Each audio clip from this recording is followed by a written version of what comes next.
Panginoong Diyos, pinupuri at pinasasalamatan ka namin sa iyong walang hanggang pagmamahal na siyang nagbubuklod sa amin bilang mag-anak.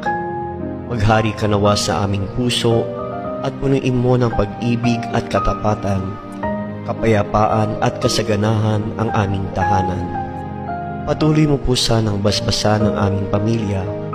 Patatagin mo po kami sa pananalig sa iyo, lalo na sa panahon ng kahinaan at pagsubok.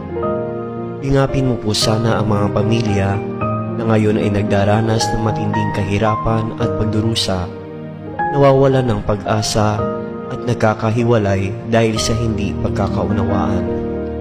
Turuan mo po kaming laging magpasalamat sa biyaya ng buhay, pananampalataya at kaligtasan. Akayin mo po kami sa kabanalang handog mo upang maging mabuting halimbawa kami sa